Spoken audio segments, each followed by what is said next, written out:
ना कोई गन चाहिए, ना कोई सीक्रेट गैजेट, सिर्फ एक ही टूल है जिसका यूज करके वो ये मिशन पूरा करेगा, उसका दिमाग। और ये कोई बॉलीवुड फिल्म की स्क्रिप्ट नहीं है, बल्कि रियल एजेंट एक्सियम का मिशन है, जिसे अभी आप जानेंगे कि उस एजेंट ने ये मिशन कैसे पूरा करा। क्यों आपके लिए भी एक स्पाई की तरह मेंटेलिटी डेवलप करना जरूरी है, ताकि आप समझ सको कि एक स्पाई कैसे सोचता है, कैसे उनके मेंटल ट्रेनिंग इतनी पावरफुल होती है जो उन्हें एक्सट्रीमली फास्ट लर्नर बनाती है, एक शार्प मेमोरी देती है जिससे वो बारीक से बारीक डिटेल्स याद रख पाते हैं। एक्सट्रीम स्ट्रेसफुल सिचुएशन में जहां उनकी जान तक को खतरा हो, वो एकदम काम रह पाते हैं। और ये सब आप भी सीख सकते हो। ये एक रियल CIA ऑपरेशन था, जिसमें एक रियल एजेंट जिसे कोड नेम एक्सियम दिया गया था, उसको एक चाइनीज डिप्लोमेट के पास भेजा गया जिसका कोड नेम था सीरियल। और एक्सियम का मिशन था वो सीरियल से इतनी गहरी दोस्ती कर ले कि वो अपने ही देश के सीक्रेट्स उगलता रहे। और ये सारा खेल साइकोलॉजी का था। ऐसे मिशंस के लिए जो टेक्निक्स CIA, रॉ, मोसैड के एजेंट्स यूज करते हैं, वो सिर्फ मिशन के लिए नहीं बनी है, वो एक्चुअली ह्यूमन साइकोलॉजी के वो डीपेस्ट प्रिंसिपल्स हैं जो अगर आप समझ लो, आपकी रिलेशनशिप्स, आपकी कॉन्वर्सेशंस, आपका सोशल प्रेजेंस, सब कुछ अपग्रेड हो जाएगा। किसी भी इंसान को समझना, किसी से भी कनेक्ट करना, किसी को भी इन्फ्लुएंस करना, ये स्किल्स एक स्पाई और एजेंट की सबसे बड़ा वेपन है, जिसके लिए आपको सबसे पहले सीखना है द FPDI रूल। जब एक्सियम को ये मिशन मिला तो उसने सबसे पहला काम ये किया कि सीरियल का एक डिटेल शेड्यूल स्टडी करा। वो कब उठता है, कहाँ जाता है, कौन से सुपरमार्केट में एग्जैक्टली कौन से टाइम पे शॉपिंग करता है, ये सब इन्फॉर्मेशन एक एक करके कलेक्ट करी। फिर एक्सियम ने वो काम किया जो उसे करना था। वो भी उसी सुपरमार्केट में जाने लगा उसी टाइम पे। हफ्ते गुजरते रहे। एक्सियम सीरियल को रेगुलरली देखता, पर कभी अप्रोच नहीं करता, सिर्फ उसकी नजरों में अपनी जगह बनाता, एक जाने पहचाने चेहरे की तरह। इसके पीछे एक सॉलिड साइकोलॉजिकल फ्रेमवर्क है जिसे कहते हैं FPDI। Frequency, proximity, duration, intensity. Frequency मतलब कितनी बार मिलना होता है, प्रॉक्सिमिटी मतलब कितना नजदीक रहना, ड्यूरेशन मतलब कितना टाइम साथ बैठना, और इंटेंसिटी मतलब उस कनेक्शन की इमोशनल डेप्थ। अब एक सिंपल सवाल सोचो, दुनिया में दो लोग हैं, एक वो जो महीने में 1-2 बार आपसे रास्ते में मिलते हैं, और दूसरा जो रोजाना आपके बाजू में ऑफिस में बैठा रहता है। किसके साथ आपकी पहली दोस्ती होगी? ऑब्वियसली दूसरे के साथ, क्योंकि फ्रीक्वेंसी और प्रॉक्सिमिटी यहाँ ज्यादा हाई है। एक्सियम ने प्रिसाइजली यही किया। उसने सीरियल के साथ अपनी फ्रीक्वेंसी और प्रॉक्सिमिटी आर्टिफिशियली बढ़ाई, बिना किसी सस्पिशन के। फिर जैसे टाइम गहरा होता गया, ड्यूरेशन और इंटेंसिटी भी बढ़ती गई। पहले एक जगह रहना, फिर साथ चलते हुए शॉपिंग, फिर एक लंबी कॉन्वर्सेशन, और एक दिन वो डिप्लोमेट जिसका काम ही सीक्रेट्स प्रोटेक्ट करना था, एक्सियम का इतना खास दोस्त बन गया कि वो उसे अपनी कंट्री के सारे सीक्रेट्स देने लगा। इसको अपनी लाइफ में सोचो, कोई नई दोस्ती बनानी हो, किसी से नेटवर्किंग करनी हो, किसी से रिलेशनशिप बिल्ड करनी हो, डायरेक्ट कोई बात करके खुद को बहुत अच्छे से प्रेजेंट करके बात नहीं बनेगी। पहले फ्रीक्वेंसी और प्रॉक्सिमिटी बिल्ड करो, लोगों के दिमाग में अपनी छाप छोड़ो, बाकी सब अपने आप होता जाएगा। एंड देन फिर अप्लाई करो इस पावरफुल टेक्निक को, द एलिसिटेशन। 80s का टाइम कोल्ड वॉर का टाइम था, जब सोवियत और अमेरिकन इंटेलिजेंस एजेंसीज एक दूसरे के अगेंस्ट पूरी स्ट्रेंथ के साथ काम कर रही थी। और KGB का एक बहुत ही सिंपल मिशन था, US नेवी के यंग सेलर्स से क्लासिफाइड इंफॉर्मेशन निकालनी है। इन सेलर्स को अमेरिकन सबमरीन्स के बारे में सब कुछ पता था, उनकी dimensions, propeller sizes, classified specifications. तो KGB ने क्या किया? टॉर्चर? नहीं। किडनैपिंग? नहीं। वो एक बार में गए। थाईलैंड या सिंगापुर के पोर्ट में जब अमेरिकन सबमरीन्स रुकती थी, वहाँ सारे अमेरिकन सेलर्स पी के टल्ले हुए बैठे थे। वहीं एक रशियन एजेंट हवाई शर्ट पहने बिल्कुल एक टूरिस्ट की तरह जाता है और उनके साथ ड्रिंक करने लगता है। और फिर वो एजेंट कहता है, यार मैं जानता हूँ जर्मन सबमरीन्स तुमसे तेज हैं, उनके प्रोपेलर्स 22 फीट के हैं, तुम्हारे सिर्फ 18 के हैं। और वो सेलर थोड़ा ड्रंक अपनी नेवी पे प्राउड उठ के बोलने लगा, नहीं यार ये बिल्कुल गलत है, और डिटेल पे डिटेल देता चला गया।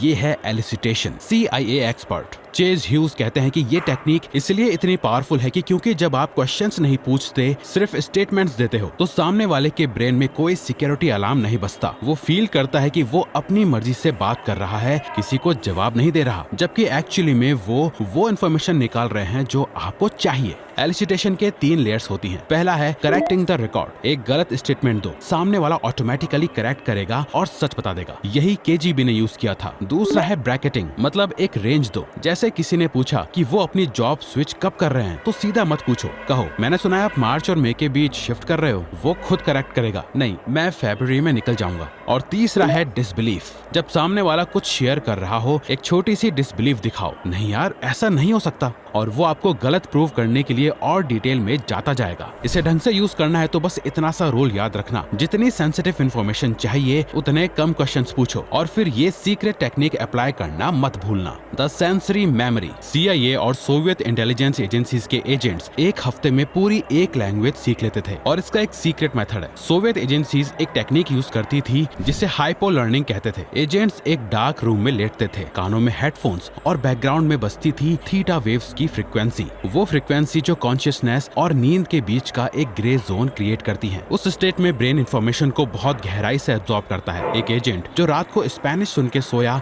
सुबह उठ के अपने इन्वेस्टिगेशन ऑफिसर के सारे सवालों के जवाब स्पेनिश में दे रहा होता। पर प्रॉब्लम वही आती है जो आपके साथ भी होती है, 1-2 दिन बाद सब भूल जाते हो। इसका रीजन ये है कि इन्फॉर्मेशन एब्जॉर्ब तो हुई पर उससे कोई ट्रिगर नहीं दिया गया। ट्रिगर को समझने के लिए एक एग्जांपल लो। आपने किसी ऐसे दोस्त के बारे में सोचा जिसका ब्रेकअप काफी टाइम पहले हुआ हो और वो अभी तक उस रिश्ते से उभर नहीं पाया है। कॉन्वर्सेशन के बीच उसके एक्स का नाम ले लो और फिर तुरंत टॉपिक चेंज कर दो। 1 मिनट बाद उससे जो कॉन्वर्सेशन चल रही थी उससे रिलेटेड कोई सवाल पूछो, या यही पूछ दो, यार तू अभी थोड़ी देर पहले क्या कह रहा था। वो कंफ्यूज हो जाएगा, वो ब्लैंक हो जाएगा, क्योंकि जब आपने वो नाम लिया उसके ब्रेन में मेमोरीज की पूरी चेन ट्रिगर हो गई और वो प्रेजेंट मोमेंट में कुछ और प्रोसेस ही नहीं कर पाया। CIA एजेंट्स एग्जैक्टली यही अपनी ट्रेनिंग में अप्लाई करते हैं। वो अपनी इन्फॉर्मेशन को एक स्पेसिफिक सेंसरी क्यू से लॉक करते हैं। स्मेल सबसे पावरफुल होती है। इंटेरोगेशन सेशंस में एजेंट्स एक स्पेसिफिक परफ्यूम यूज करते थे। वो स्मेल ब्रेन के लिम्बिक सिस्टम से सीधा कनेक्ट होती है, जो मेमोरीज और इमोशंस को ट्रिगर करती थी। उसी स्मेल को दोबारा आने पे पूरी ट्रेनिंग माइंड के फ्लैशबैक में आ जाती है, जिसके बाद आपको समझना जरूरी होता है परसेप्शन वर्सेस पर्सपेक्टिव।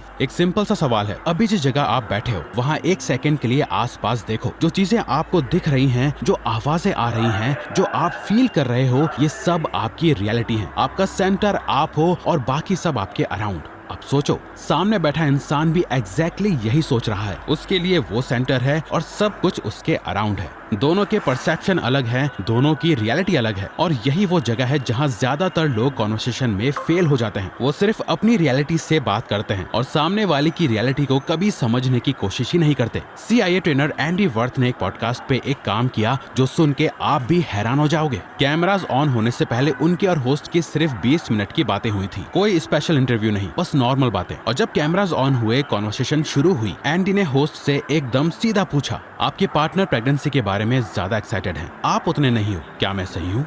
होस्ट के मुंह से 1 सेकंड के लिए कुछ नहीं निकला। फिर बोला, भाई कहीं मेरी वाइफ ये पॉडकास्ट ना देख ले।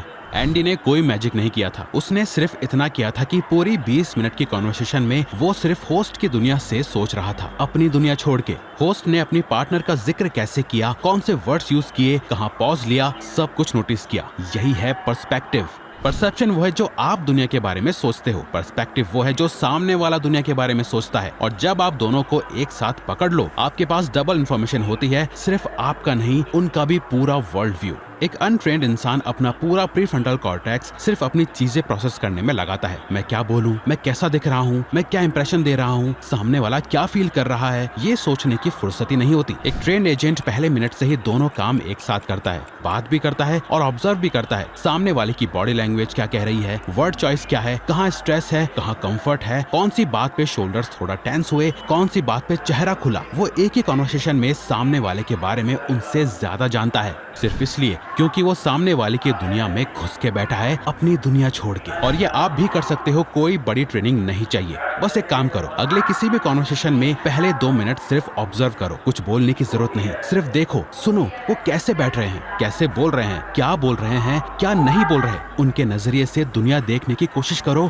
और फिर उस पे एक्ट करो। आप खुद हैरान हो जाओगे एक ही कॉन्वर्सेशन कितनी ज्यादा अलग हो जाती है। अब आप अगर एक स्पाई की तरह अपनी लाइफ का बेस्ट वर्जन बनना चाहते हो, ताकि आपकी लाइफ का कंट्रोल सिर्फ